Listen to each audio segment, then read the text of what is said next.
This is Anthony Cox with Community Housing Partners. This will be a quick setup video for the small house of pressure.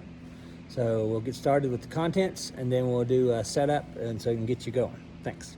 So here's the small house of pressure case. We have some twist locks. There's 4 of these, 2 on each side. They just like that. Let's twist those.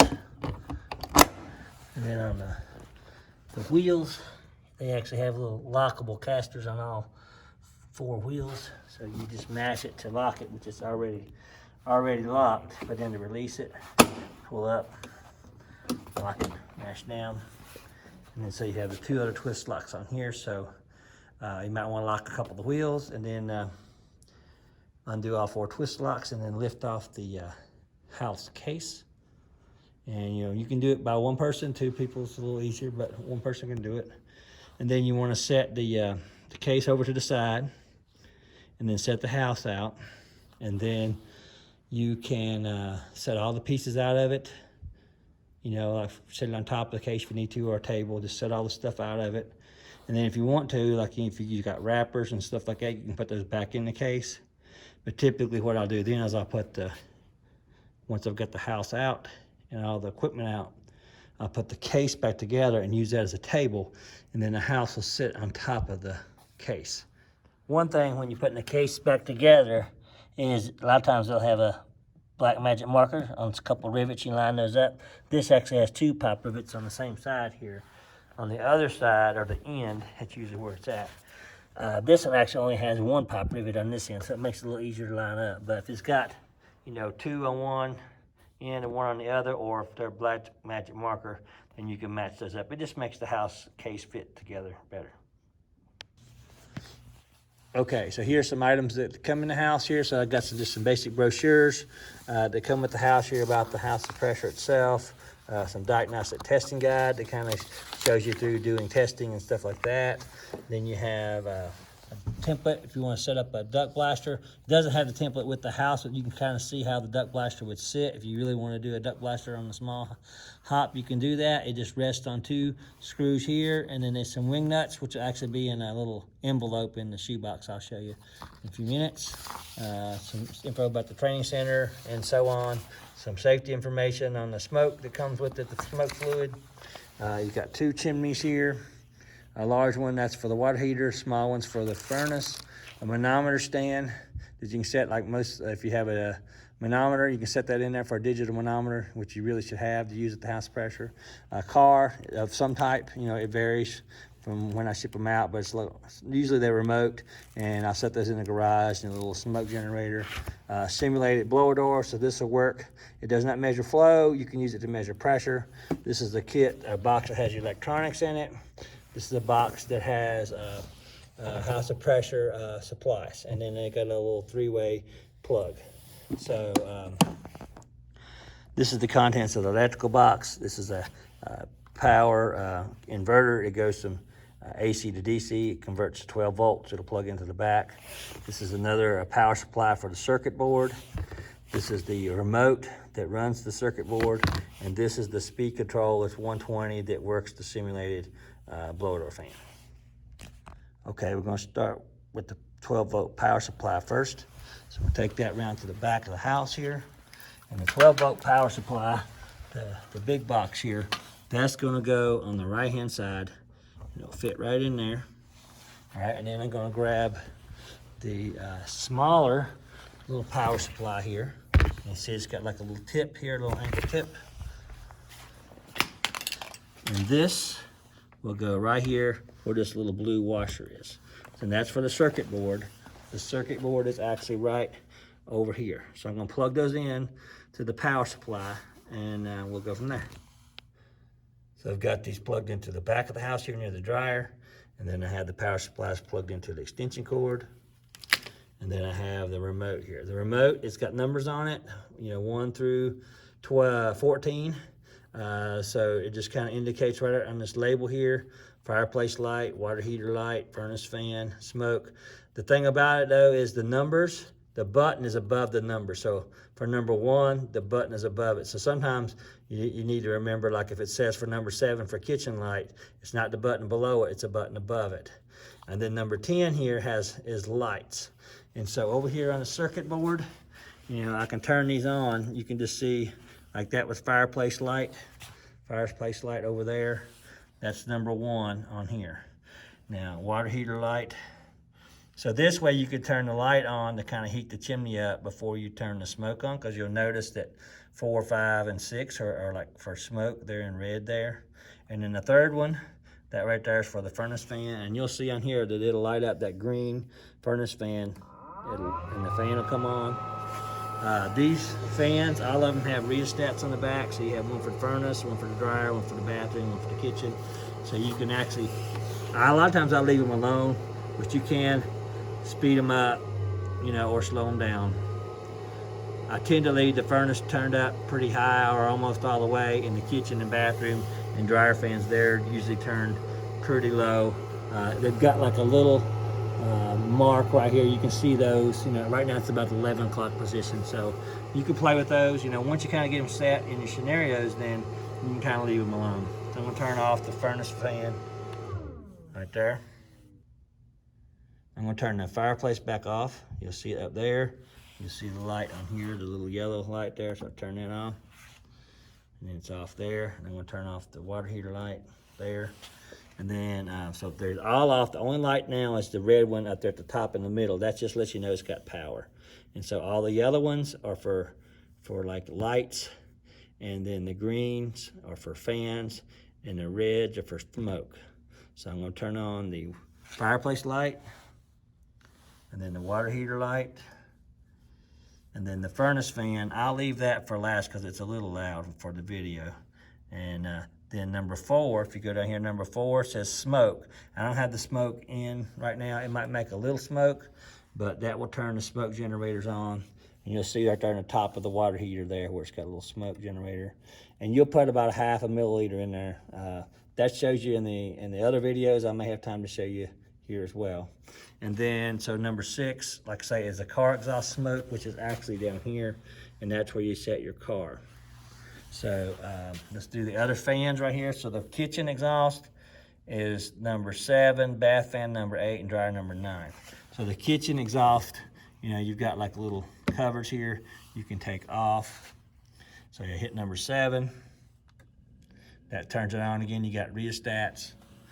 Number 8 is for the bathroom fan, which is up here in the top. You see it come on. Now I've got like a little piece of duct mask over that, so if you need to close this off when you're doing a blower door test or something, you can do that as well. You may have to replace that, you know, occasionally, but and so now I'm down here to number 9, which is the dryer. And remember, number 9, you gotta, just like this here, you gotta hit the button above it, not below it. So, and on the dryer, it has a little light that comes on back there in the back. You can see it on and off. And then the dryer, as well as the kitchen fan, you know, the dryer has a cover on the back. You know, you can take that completely off, or you can just leave it partially on. You know, you can use that to block flow, or you can use the rheostat to adjust the flow. And then one that I have now, I hadn't had, it's a newer addition, is the light button. So that's number 10. So there's 10, and we'll hit the button above it. And you'll see I got some lights up there on the ceiling. Turn those on. You can see them from here, but now when you're away from the house, you know, it just kind of lights the house up really well. You don't see the light strips. So there's with the lights on, there's with the lights off. All right, and then the 11 and 12, you know, there's no, as you know, there's no items for those, so those are just empty spaces. But if you hit 13 and 14, those kind of like kill everything. So 13, it turns off, you know, a majority of stuff, and then 14 turns everything else off. So instead of having to go through and click every button on and off, you can just click 13 and 14 to turn them all off. So next, we're going to do the chimneys. I took them out of the wrappers there. They got a short one that goes in the fireplace, and the long one goes in the water heater. So basically, you just come over here to the top of the house on the fireplace. That just goes right in the top. Give it a little bit of twist, but it should slide on down in there.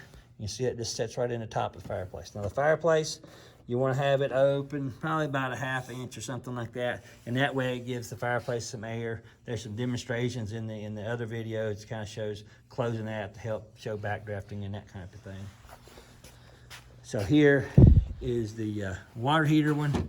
You just take that, put that down in the top here, and it goes all the way down through, and then you want to set that about an inch or so off the top of the water heater. So that's setting up the chimneys. Well, next we'll put the smoke here. This is what I use. It comes with the little smoke generators. I've used some glycerin type, you know, and you might could use that. It tends to pop and make a little bit more of a mess. But this is what comes with the smoke generators. And here's the little syringe that we put with them. I bent my needle a little bit there, and basically I'm going to pull fluid up in that. And so I pull that down in here. So I pulled fluid up in there, and that's about a ½ milliliter. There's one, and you see the little green indicator, that's about a half. And that's about how much I put in each smoke generator. All right, first what I'm gonna do is for the water heater, and what I did is I just lifted the chimney up a little bit so I can get access to it. Right here, I have the syringe here. Turn that where you can see it. And see, again, I'm about on a ½ milliliter. What you want to do is take the end of that needle. You just want to put that down in the top of the tube there for the smoke generator, and you would put that fluid in there, ½ milliliter. I'm not going to put it all in there because I just want to demonstrate a little bit. And then the same thing for the fireplace. You just take the fireplace here, take the door off. The fireplace, it's actually up in the back here a little bit. So you want to put that up in there, and again, you put like a ½ milliliter in that, and then and put the door back on, like that. And then for the car exhaust, like I say, you'll sit the car in here, but what I do is you just take and put, again, a ½ milliliter. You put that right in the top of this, and then you set this back here behind where your car would go. And then that way when you turn it on, it'll look like the smoke's coming out of the back of the car. So now I've got smoke in the fireplace, the water heater, and the car exhaust. So I'm first I'm gonna turn the lights on. That's for the fireplace. And for the water heater, like I say, you can leave those on for a little bit. And the water heater, I need to push the chimney back down a little bit. Get about an inch off the top of the water heater. All right, and then if I wanna do the smoke, you know, that's numbers 4, 5, and 6. 4 is for the fireplace. Remember, the button is above the number. So there's 4. And you can see right there that even when it's on, it says fireplace smoke. That's the red one, it's on. And it might take a second for it to pop, start up. And then here's the water heater one. So the water heater, got it on. You can see it starting to come on there. Kind of puffing there a little bit. If it's not puffing, or if you put too much in it, you know, so you don't want to fill it all the way up, because if you put too much in it, it won't puff either. So you can see the water heater going. And then I got the fireplace going over here. And then down here in the bottom is the car exhaust. And that is number 6. I'm gonna hit the number 6 button here right above it.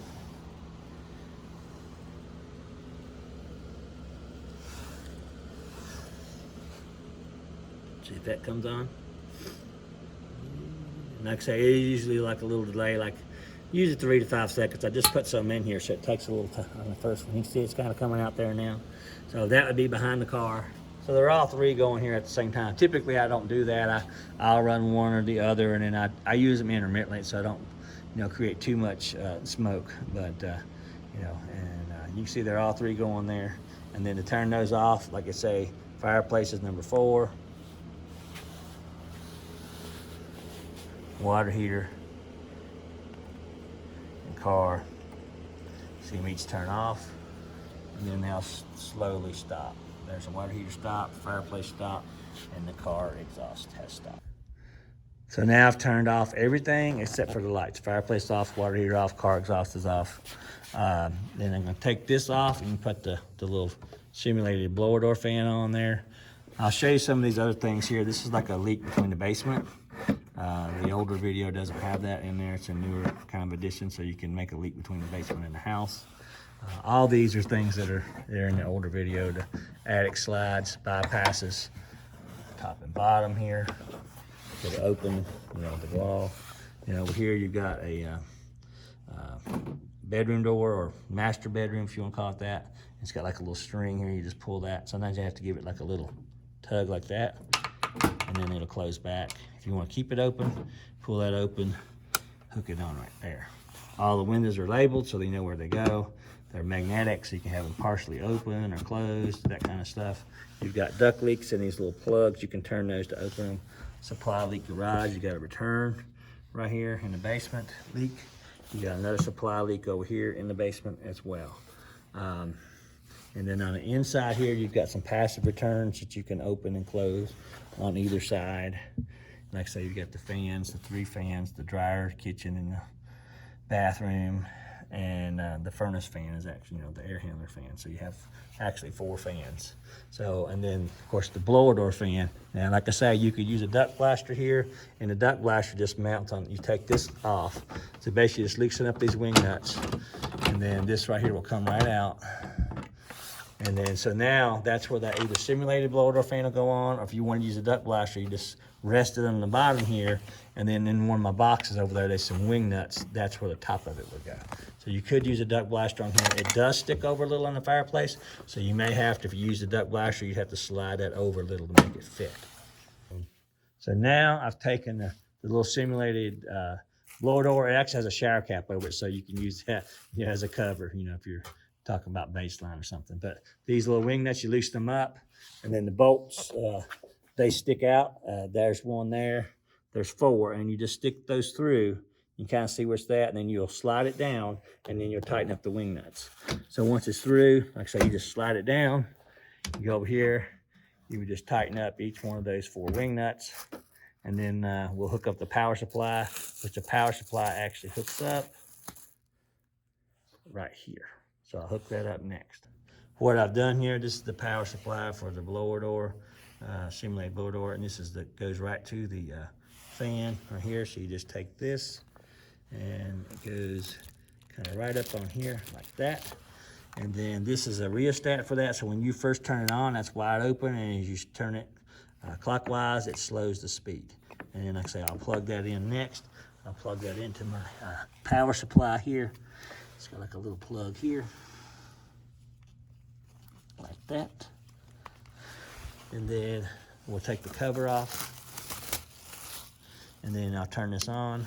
It'll come on there. And that, you can use that, you know, to get your house to 50. You can talk about zone pressures, pressure plans. It does not measure CFM flow. So if you're interested in that, you have a duct blaster, you may want to try to do that if you want to measure flow. We can certainly talk about it. I've even taken a little hose and put it in front of the fan, you know, to simulate reading the fan pressure, and get a simulated blower reading that way as well. But basically, I use it to create pressures to show how to get the house to 50. I use a smoke pencil to show airflow and that type of stuff. It's like I say, you can slow it down, or speed it up, and then if you want to turn it off, that'll turn it off there. And so a lot of times if I'm doing stuff that are non-blower related, like CAS testing or stuff like that, I'll just leave this fan on, and I'll put the shower cap on it. If I don't have that, I'll put a piece of duct mask over it. Right now I have the house kind of slid, you know, back a little bit and to the side, so you got a little room. You can put your pencils, or you could use dry erase markers and those types of things on here as well. Sometimes I've even taken a piece of Velcro, put it on the back of this, and then just attach it to the side of the case. You know, that would work as well. This is the House of Pressure Supplies box. So in here, you have a couple of DVDs. There's actually 2 of the same ones. This is the original DVDs. Like I said, they're fairly old, but they go through doing each one of the tests. And you're very welcome to call me. I can walk you through, and I hope to make an updated video when I get a chance, but I wanted to at least make this quick start video to kind of get you going. This is an updated video. I'll put it in there, but that's kind of some intermittent changes I had in the back, but just stick with this quick start, and you probably won't even need this one. But I have 2 copies of each one in there. In here I have 2 syringes and a little smoke bottle. I have another bottle of smoke fluid here, the whole full bottle. I have a cleaner here. Now this cleaner, I will tell you, it does a good job cleaning it, but it's kind of slick, so if you're using dry erase markers, they don't tend to work as well with when you do that. So a lot of times I'll just use water, and you'll have a little cloth in here with it, and you can use that to clean the house with. You've got some dry erase markers here. I'll kind of show you how that works. You take one off, and then you can just take it and draw right on the house. So then you can take that rag and wipe it off. So you can show airflow, draw numbers on there, whatever you want to do, and then just wipe it off. And that way you don't have to draw the house all the time. You can just draw right on the house. And sometimes what I'll do, because you kind of see how the back is clear as well, so it doesn't show up as good. Sometimes I'll take like a black window drape or something and just hang down from the back side here, but I'll have it kind of cut out for the fireplace and the blower door. But you might want a black background behind it sometimes, or maybe you could, just pin down where you're at. But a lot of times I'm just doing demos and people are kind of all around the house, so it really doesn't matter so much. But anyway, it just depends on your setup. So that's the dry erase markers. And like I say, I got the cap for those. Also in here is a pressure pan. So if you want to use a pressure pan, with your manometer to show leaky ducts, you can make duct leaks and stuff. This is a remote. In this case, it's a remote control car. So, you just turn the power on here. There's a power switch on the bottom of the car. And, those are kind of fun. Kids like those. You set it in the garage. You show the smoke in the garage. But it's fun to get out and play around with, too. But, and then you'll have some type of smoke puffer, that you'd want to use. I got one I use called Sears wind indicator. So what's not included, you don't have the manometer and you don't have a smoke pencil. So those are two things that you definitely want to use or have. And then here's some instructions that go with the, I believe, the remote control car, those types of things. In this little case right here, this little envelope in here is a nut driver kind of thing. It's actually a square head, square bit. So all the screws in here have square heads. So if you need to take anything apart ever, that's the bit. Here's about 5 extra screws, and those are the little wing nuts that I was talking about to use for the duct blaster if you want to use that, so you can measure flow and stuff. So like I say, this is a quick start video, so hopefully this will give you enough info to get going. The other DVD, this one right here, will get more into details of doing testing. Again, it's dated, but all the tests are still the same. So, and I was a little younger back then too. So, but you're more than welcome to call me. I've got my card in there. I got my email. Right here is acox@cspc2.org. I got my cell number on there, and that's probably because I travel a lot, that's probably the best number to get me there. So hopefully, this will get you going. Like I say, you can watch this one to get a little more details, and I'm always glad to help you out on the phone if you need that as well. So I'll talk to you later, and hope you enjoyed the house. Over and out.